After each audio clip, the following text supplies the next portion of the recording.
Jesus Christ is the light. He's the light. He's the light. Healed by his stripes. Paid the price for you and me. The victory is won. Hey Shake fam, welcome to season 2, episode 2 of SCD interviews where Christian creatives communicate. Really quick before the episode starts, I just wanted to say thank you all so much for supporting Shake Culture Dance. Whether you're a Patreon member, a viewer, a follower, or you've taken a class or a workshop, or you love to take our weekly free class on Saturday at 3 p.m. Eastern Standard Time on our Instagram Live. In whatever way that you've supported, thank you so much. Once again, my name is Leona Howard and I'm the founder of Shake Culture Dance. And if you would like to support financially, you can do so by donating to our Cash App, $Shake Culture Dance, or our PayPal, shakeculturedance@gmail.com. Thank you all so much for your support. Let's get into the episode. Hey Shake fam, welcome to SCD Interviews, Season 2, Episode 2. Today I have the one and the only DJ Jimmie Hustle with me today. All right guys, and I'm just gonna let you guys know a little bit about a lot that he does. There's a lot that he does in the community. He is born and raised in Jacksonville, Florida. He is a rapper and a DJ, and he does both for the Lord. So he is definitely a part of the hashtag CHH community, okay? He is definitely a part of that. And he started as a disc jockey at the age of 16. So he has been a Christian DJ, Christian hip hop DJ for 13 years total. So not only does he have like the experience or just like a name under his belt, he has the years to go with it. So he has been doing his thing for a while. And I've seen a couple of his sets. We've worked together with a lot of different events and projects. He is a really dope DJ, okay? He's a really dope DJ. He's also the founder of Dreamwalking Entertainment. So that is an entertainment agency and a record label here in Jacksonville, Florida. And it's to showcase all the different talents, dancers, rappers, lyricists, writers, photographers, videographers. If you want to be a part, you can definitely hit him up. Make sure you follow him on social media and I will put it right here, okay? SCD has also been a part of the entertainment agency since last year? Last December? Yeah, last December. So we are kind of like the dance portion of Dreamwalking Entertainment. So we have worked together on a couple of projects. In fact, all of the videos that you've seen this year that we drop every month, it's been produced by Dreamwalking Entertainment, okay? So he has done a lot, not only in the community or as an artist, but now as a business owner because he is the founder of DWE, like I like to say it, or Dreamwalking Entertainment, where vision becomes reality, guys. And he's also a member of my church, Freedom Church. Like I said, guys, this season, everyone is from the Freedom Church, all right? I was looking for people to interview and God was like, they right there.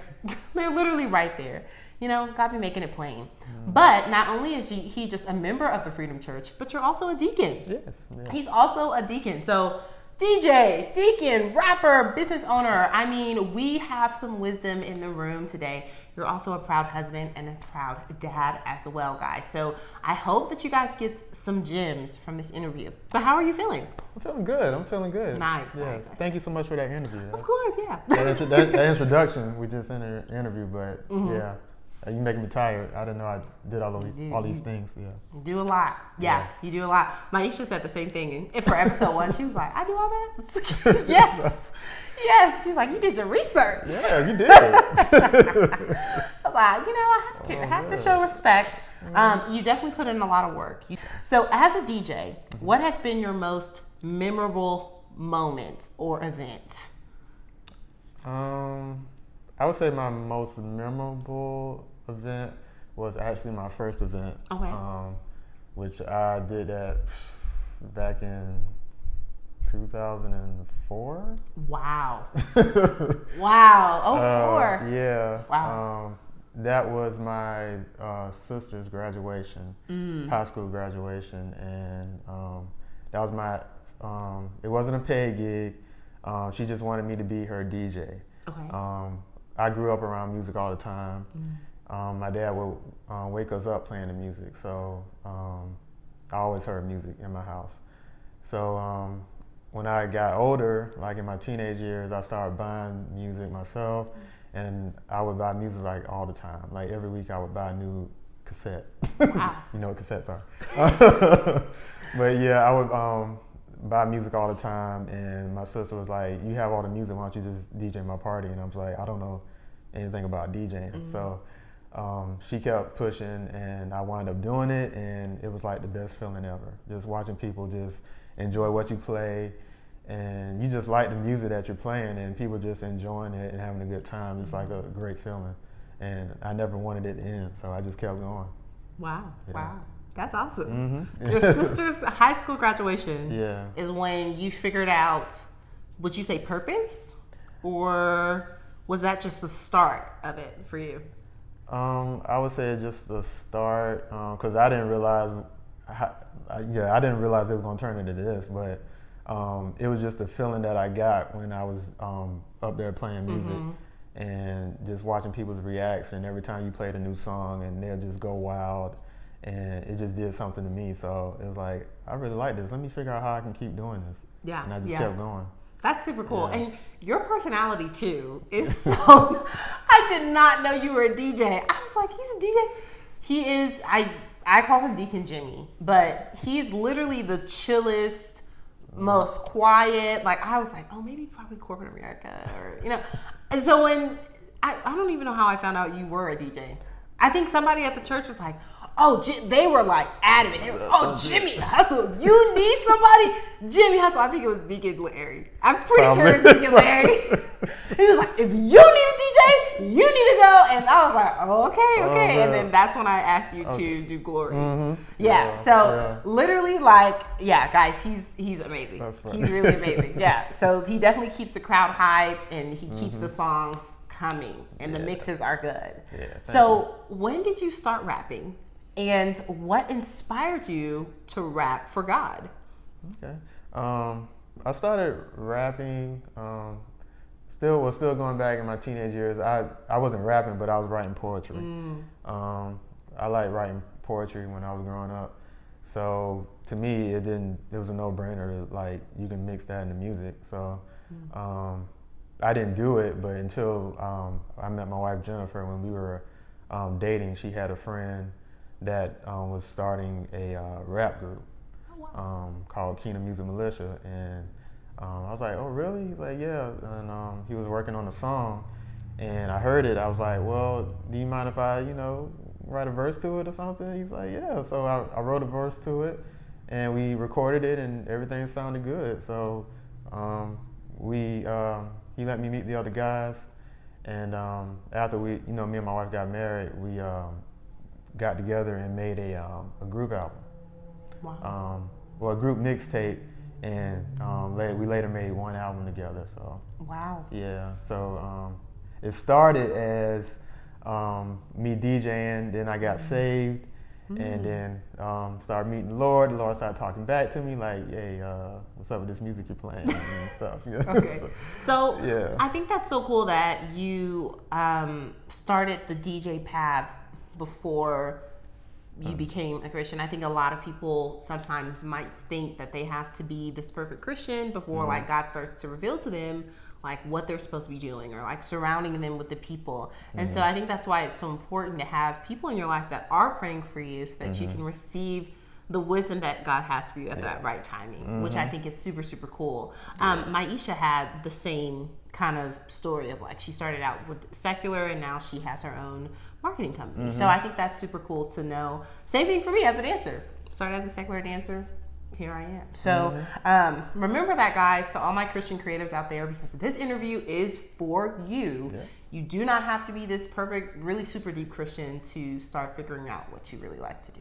Okay. So yeah, I think that's pretty cool. Yeah. I think that's pretty cool. But it kind of leads to another question that I wanted to ask you towards the end. Okay. But I'll go ahead and ask you now. Okay. So how has being married helped you as a creative? How has that helped you? Considering that, your wife was kind of the connection to your first, rap. Well, marriage helped me out A lot, in more ways than one. Wow, that's awesome. It helped me with my my business, because my wife knows a lot of people. And I don't. So She does. She's yeah, very social. she like recommends me to like everybody, but Yeah. it like just keeps growing because of one contact that she's gave me. So Wow. she's played a major part in my business. Creative side, she pretty much done the same thing. Like we'll just bounce ideas back and forth, and she'll give me something. I'm like, oh, I like that. And then next thing you know, I'm like, I done ran with it. I done did all kind of things with it. She like, we just talked about this yesterday.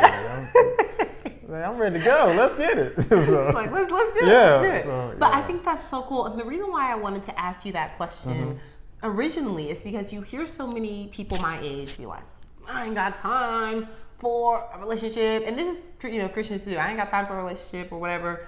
It's about the bag or it's about da-da-da-da. And we forget about like building community. And we forget about like building your own community too, and how much that can help you with your purpose. And how much like your household is a part of that and all of that stuff. Yeah. So I really wanted to ask you that because I think a lot of times there's such a negative view on marriage that people might see it as like a distraction or like a really big mistake rather than like a huge help. Yeah. You know? I mean, you don't have time for a relationship. You have time for the right relationship. Right. Yeah, because I mean, if I wasn't married to the right person, none of this wouldn't happen at all. I can promise you that. So, if you're married to the right person or somebody that can help you, it'll just multiply what you're trying to do. Yeah, that's good. That's good. Yeah, marry who God has for you. Yes. Be prayerful. Be prayerful. very But I prayerful. love that as something as simple as your wife's personality helping your purpose and helping your household. I think that's super, super cool because, like you said, if you marry the wrong person, you never know if you wouldn't have gotten that result. You know, Yeah. if you didn't marry Yeah. someone as social. So Yeah. Jennifer's really awesome. His wife also sings. So I think that's pretty cool that you both are in music. Yeah. Okay. So remember that, guys, like marriage and the right relationships can definitely propel you into the season that God has for you or into the destiny that God has for you. So I know we focus on self a lot, self-correction, making sure you go to God for yourself. There's a lot of self, especially on social media. But also remember, like, you need people and you need a community. So be praying about that always, because it can be crucial to what's next for you. Yeah, it can definitely be crucial to what's next for you. So you have led praise and worship at Freedom Church as a DJ. I think that was super cool to see. I'm really big into making sure people understand that worship is simply that, worship. It doesn't really have a defined, like, you have to do this to worship God. As long as what you're doing and you're doing it for Christ and you're doing it with excellence, that's worship. Boom. And so how do you feel about expanding people's views of worship through what you do as a DJ? No, I feel very great about it. Everybody know I'm not. Well, the people that know me, they know I'm not the type to scream and yell and cry and snot in church or anything. But that doesn't mean I don't feel it. I definitely feel God and the Holy Spirit a lot of times. And one of those times is playing music. Like I can play music, different types of music, and I'll be somewhere else and the Holy Spirit just take over me just by hearing a couple of songs. Wow. So doing DJing and playing songs that I like and songs that just can bring His Spirit in the room is phenomenal. Yeah. I think that's pretty cool. And I think that also kind of reminds me of, people think, oh, if you're a musician, like you have to play an instrument, but as a DJ you are as well. Like you're leading songs, like you're bringing those songs forth in front of an audience, like that's worship leading, that's praise. So I think that was a really cool way of just seeing it in a new light, besides like just the microphone or maybe like acoustically, sometimes it's like a new change. But seeing a DJ lead praise and worship was pretty cool. Yeah. I thought that was really cool. And I think one of the greatest, another great moment is like back in the day when we had, when Freedom Church first started, we didn't have musicians. It was just me playing tracks. And that was it. Wow. That was it. How long have you been at Freedom? Man, since they started almost. So it's like, you're talking like, what, 10 years at least. So yeah, and they found out I was a DJ, and they was like, "Hey, you wanna do something here?" Yeah. Hey, come on. Yeah, come on over. Come on over. But yeah, but it was amazing though. We would play. I would play songs like 2 to 3 songs in a row, and everybody just out. Just wow. Yeah, like you could feel the Holy Spirit in the room just by playing a couple of worship songs, and it was like, man, that's crazy. But it did feel good to me to use my talent to glorify God. So, yeah. And that's exactly what we should be doing. That's the goal. And that's the goal of this series, is for you guys to see that there are people in so many different industries, and they're doing it for Christ, and they're excelling at it. Like, they're excelling at it. And they're so humble, and they're all so chill. I think I'm the only crazy one. Everybody, I mean, April is a month in the year. So I'm not going to give anything away. So April is a month in the year, guys, and we're going to stick that tag there. But literally, like, everyone this season, super chill, super quiet, like, but such hard workers, such humble people, and they're excelling at what they're doing, like literally killing it. So I think it's just an honor to just get the wisdom in person, and I hope that you guys are getting something out of this interview as well. Yeah. So the model of Dreamwalking Entertainment is where vision becomes reality. What advice would you give Christian creatives who God is giving a vision to during this season? I would say always remember that God gave you that vision, which means that He's in the room. He's in the room. That's good. Okay, sorry. Yes. I mean, that's self-explanatory. God gave you that vision. That means people not going to agree with what you say or what you say God gave you, and you still have to do it. If you feel that God gave it to you, you still have to do it. Yeah. And let your actions speak for itself. Yes. And let God do the work. Yeah. I mean, because it's going to be a lot of things that He asks you to do that nobody's going to understand. That's why He gave it to you, and only you. And you have to remember that. Especially when, I love that you said that God gave you the vision. I mean, that first statement, because I think sometimes as creatives, a lot of what we do has a lot to do with how people feel about it. I mean, that's how we get booked. That's how, we make our coin. So sometimes we have to remember and remind ourselves, like, okay, I'm doing this for God. Like, this is not about what people think. As long as I have peace about it, I've prayed about it, and God gave me the vision for it, I'm going to do it. And so, especially when you're in industries like a DJ or a dancer, people are constantly kind of reviewing you or giving you feedback. So I think that's really good to know, like, keep that in mind first, and the feedback, will come after, so you can use that discernment. I think that was really good that you said that. Thank you. So why is that the motto for Dreamwalking Entertainment, where vision becomes reality?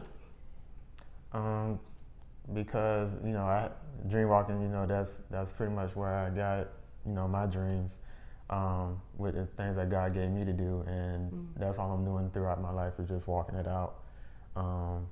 And I wanted that to be the same for everybody that I come in contact with, or that I work with. If you have a dream and you have something that God gave you to do, I want to help you do that. So I want to make sure that comes to reality. Oh. And that's what He's doing. I think that's super cool. And it's crazy how such a simple concept is turning into this, huge, like, opportunities are flowing, and it's just in the name of, like, building community and glorifying God's name through that community. Yeah. And that's really the gist, guys. Like, I really think that there's a safety net when you're doing things for God, and, like, you're advancing your community at the same time. Like, there's a certain amount of, like, I don't know, like, there's certain things that I've never experienced as a dancer or as a business owner, and I think it's because I'm doing it for Christ. Like, there's certain things that I've heard they're like, oh, this, or get ready for this, and I've been kind of waiting, I'm a year in, I'm waiting, like, when is that gonna happen? And it didn't happen. But I think there's certain safety nets when God is seeing, okay, you're obedient, okay, cool, nope, can't do that, you know what I'm saying? Oh, nope, she's praying, so really, as a creative, remember that your spiritual walk has a direct effect on what you do. Yes, it does. Yeah. Yes, it does. Yeah. Do you have any advice for building a community in regards to, like, what you're doing with different types of creatives? Any lessons that you've learned throughout that process? As far as for that, I just think you need to just be with people that want to work like you want to work.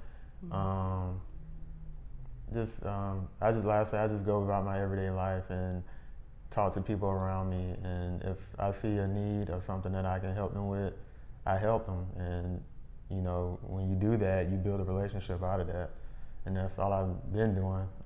Yep. And it seems to be working. So, like you say, just keep God first, Yeah. and everything else will follow.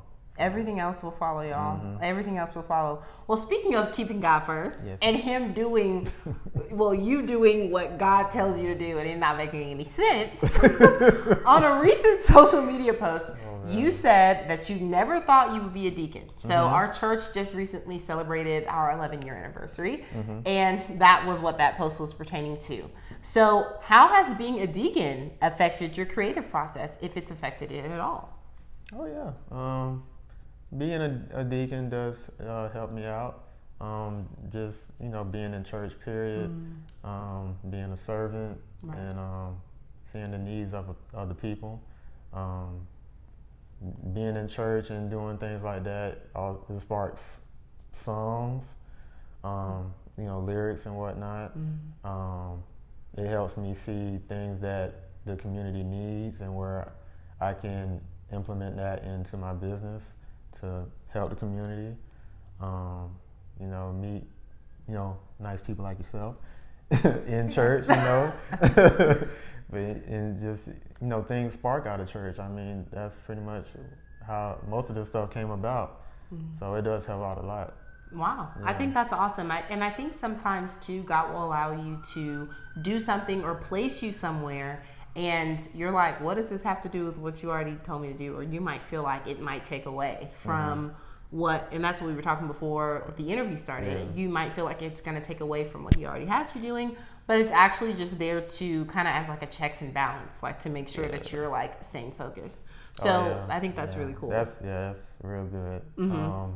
Because when I first got into church and stuff, one of my biggest things that I was thinking about was, wow, I'm a DJ, and I don't know if I want to do the church thing because of what I'm DJing, what I'm playing, and I'm in the secular world, and I don't want this to take away from that. But fast forwarding to now, when I made those changes, and now I don't play the type of music that I usually play, and if I do play it, it's clean.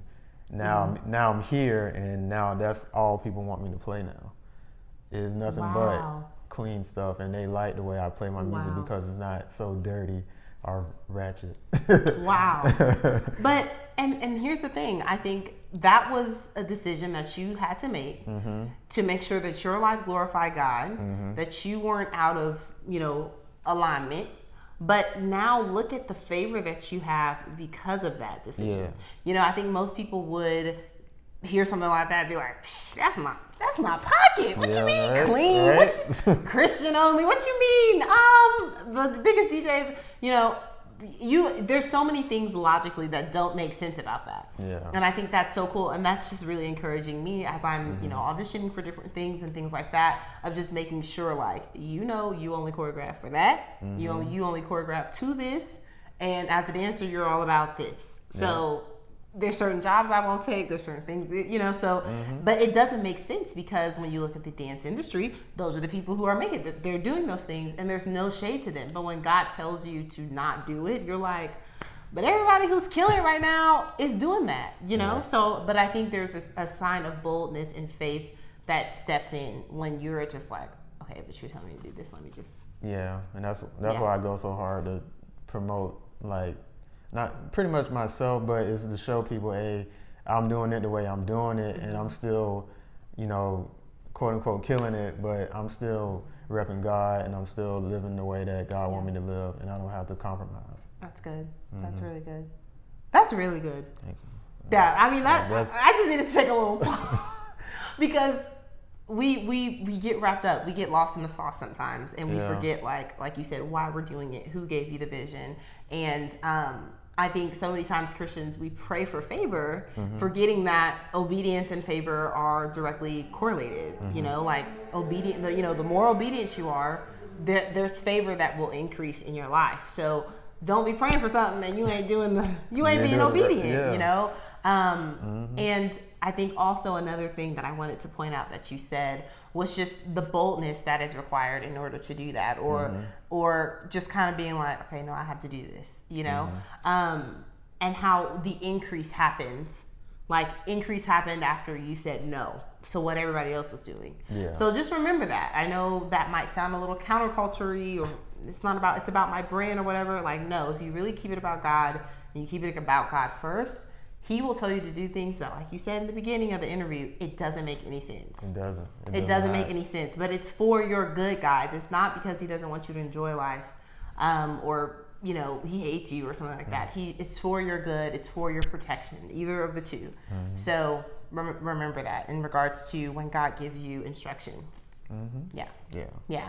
So you are a DJ, a rapper, a business owner, guys, videographer, photographer, husband, father, and deacon. All right. You are clearly not afraid to try new things. So one thing I personally want to know is, how have you stayed motivated in your creativity during the different stages of your life? Because that's very hard to do. I think most people are like, well, my 20s is the time to be creative, and then if I get a family, maybe I have to do a normal job or whatever. But you have been really consistent in your creative journey and your process throughout all of those stages. So how did you stay motivated to keep trying new things? I don't know. I just love trying new things. I pretty much see myself as a kid, and the world's my candy store. You know how kids are. They're not afraid to do anything. They just, if they see a sofa and they want to jump off of it, they don't care. They'll jump off of it. They don't think about breaking their legs or anything like that. But we as adults, we are so afraid to try new things because of whatever. We're scared to fail. We're scared of people going to talk about us. We, scared of so many things. But I mean, so what? I mean, you only have one life to live. So live it, If you want to try something new, YouTube is your friend, Google is your friend. Learn it, figure it out, and let's keep it moving. Yeah, and also I just listened to a podcast, Anthony O'Neill. If you need finance help, Christian help, he's amazing. Anthony O'Neill, so shout out to him. He actually had a podcast specifically about that, and that you just kind of brought confirmation to the subject. So thank you for that. Be childlike and try new things. You're never too whatever, fill in the blank, to try something new or to switch it up. Or I think for me, sometimes trying new things, I'm afraid of like the lack of security. So I might hold on to things that God is telling me to let go of in order to have but I need to, I like this, or but I need this, like this is how I make money or whatever. And God is like, no, And so remembering too, in regards to the first question, when you said that, remember that God gives you the vision. Also remember that sometimes He doesn't give you the whole vision. Like sometimes He'll just tell you to go. Yeah. Sometimes He'll just tell you to go. So you do have to be childlike in being obedient without asking questions. In regards to that, I think that's also really important. Yeah. And I can say like one of the scariest moments I had was before I dropped my EP, the first EP. Wow. And like I said, God just gave me the vision to do an EP, and I did it, but I was still scared to release it because I was scared of what people might say or what they think it may sound like. And to this day, I'm still getting compliments on it. And every time somebody compliments, I just break down because I remember how scared I was to release it. So since then, since I dropped that EP, I've just been no fear ever since. I'm like, let me try this, let me try that, let me try this. Try it all. Try it all. Try it all. Yeah. So thank you so much for being here today. I definitely got a lot of wisdom today and just a lot of gems.